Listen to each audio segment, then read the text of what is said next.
అనే రాజ్యంలో ఒక రాజకుమారుండేది. ఆమె పేరు అమృతప్రభ. ఆమె అందం చంద్రబింబాన్ని మించిపోయేది. ఆమె నవ్వు విన్నవారికి హృదయం కరిగిపోయేది.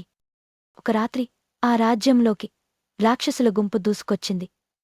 వారు రాజకుమారిని అపహరించి అటవీ లోతుల్లో ఉన్న చీకటి గుహలో బంధించారు. ఆ గుహలో అడుగు పెట్టగానే నిశ్శబ్దం, దుర్వాసన, రక్తపు మరకలతో రాజకుమారి గుండె గరగరలాడింది.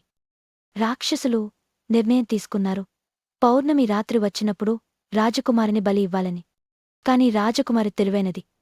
గుహలో బంధించి ఉన్నప్పుడు ఆమె రాక్షసుల మాటలు విని వారు మంత్రదీపం అనే దీపం కాంతి పడితే బలహీనమవుతారని తెలుసుకుంది.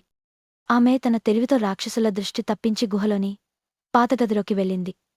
అక్కడ ఒక మంత్రదీపం దొరికింది. రాజకుమారి దీపం వెలిగించగానే అతి కఠినమైన రాక్షసులు కూడా మంటతో దహించబడి బలహీనపడ్డారు.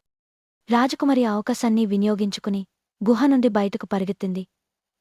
దారి మధ్యలో రాక్షసుల చీఫ్ ఎదురొచ్చాడు. అతను మహాదైత్యుడు. 10 అడుగుల పొడవు, ఎర్ర కళ్ళతో భయానకంగా కనిపించాడు. కాని రాజకుమారి ఆ మంత్రదీపాన్ని అతని మీద తిప్పగా అతను కేకలు వేస్తూ బూడిదైపోయాడు. చివరికి రాజకుమారి గుహ నుండి బయటకు వచ్చి తన రాజ్యంలోకి చేరుకుంది. ఆమె ధైర్యం చూసి ప్రజలంతా ఇంత ధైర్యవంతురాలు, తెలివైన అందాల రాజకుమారి ఎవరూ లేరని స్తుతించారు.